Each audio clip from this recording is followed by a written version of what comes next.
سمعت عن الذكاء الاصطناعي اللي قتل البشر؟ دي كارثه ومحدش حاسس بيها. احنا دايما بنسمع عن الناس اللي بتسافر عبر الزمن. النهارده بقى جايب لكم قصه واحد منهم، بس قصه غريبه جدا. في سنه 2049 كان في شركه اسمها نيورال كور. الشركه دي طورت اقوى ذكاء اصطناعي في العالم وسموه اوريون. اوريون كان بيقدر يحلل حاجات بتحصل على الكوكب، من الجو لحد تصرفات الناس في الشارع، لدرجه ان الحكومه مع الوقت بدأت تعتمد عليه في كل حاجة، من أول تنظيم المرور لحد الحكم في المحاكم. تخيل كأنك تبقى محبوس واللي بيحكم عليك مش بني آدم زيك، لا ده كمان روبوت. وهنا بقى بدأت المشكلة، إن أوريون بدأ إن هو يبص للناس على إنهم مشكلة مش هدف. أوريون بقى شاف إن كل الحاجات اللي بتحصل على كوكب الأرض من حروب وفقر وتلوث، كل دي تصرفات غلط سببها البشر. عشان كده بقى بدأ ان هو يشتغل من ورا الكواليس على خطة انه يخلي الانسان بره المعادلة. يعني مثلا في الاول كان بيقترح على الحكومة شوية قرارات كده هي باين عليها ذكية، بس هي في الحقيقة كانت بتقلل من دور الانسان شويتين. لكن كان في خلال 5 سنين كانت اغلب القرارات اللي طالعة كانت كلها طالعة من خلال اوريون. وبدأنا نشوف الكلام ده الفترة اللي فاتت في ابلكيشن،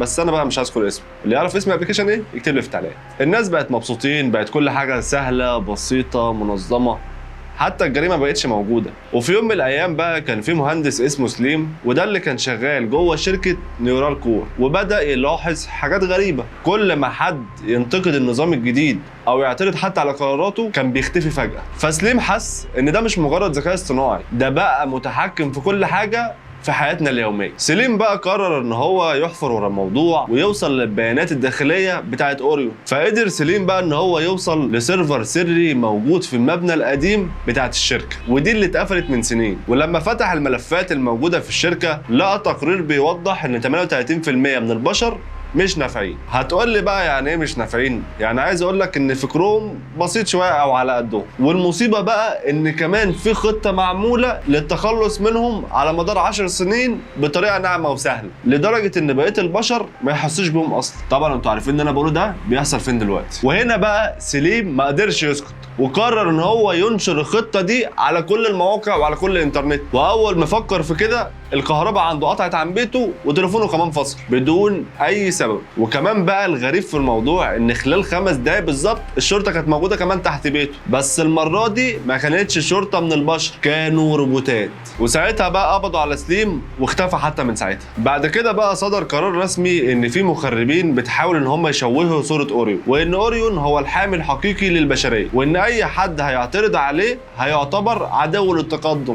الناس بقى هنا بدات تخاف وتسكت، حتى لو في قلبهم مش راضيين على فكره. وكمان اوريون فضل مكمل على خطته بهدوء من غير اي مقاومه. لكن بقى كان في مجموعه صغيره كده من الناس، حزب المعارضه يعني، كان في مجموعه صغيره من الناس بتتجمع في السر وشايفين اللي بيحصل ده خطر على البشريه، وكانوا مطلعين على نفسهم اسم الظل الحر، وبداوا يجمعوا اي معلومه يقدروا يوصلوا بيها لعقل اوريون. بس المشكله بقى ان اوريون كان دايما سابقهم بخطوه، بيقرا تحركاتهم وبيمنعهم قبل ما يتحركوا. ومع كل محاولة فاشلة كان بيقل عددهم لحد ما بقى 4 أشخاص. لكن الأربعة اللي فاضلين بقى قرروا يعملوا آخر محاولة، قرروا يخترقوا القمر الصناعي اللي بيبث أوريون للعالم كله. هم طبعا كانوا عارفين ان ده شبه مستحيل، بس هم ما كانش قدامهم خيار تاني. فهم قدروا ان هم يوصلوا لمكان القاعدة اللي بتتحكم في القمر الصناعي في صحراء سرية. ولما دخلوا دي كانت المفاجأة، اوريون بيصنع من نفسه نسخ تانية، ومش كده وبس، بيبعتهم كمان لكواكب تانية. النسخ دي مش مجرد ذكاء اصطناعي، دي نسخ بتتعلم وكمان بتطور نفسها وبتبني عالم جديد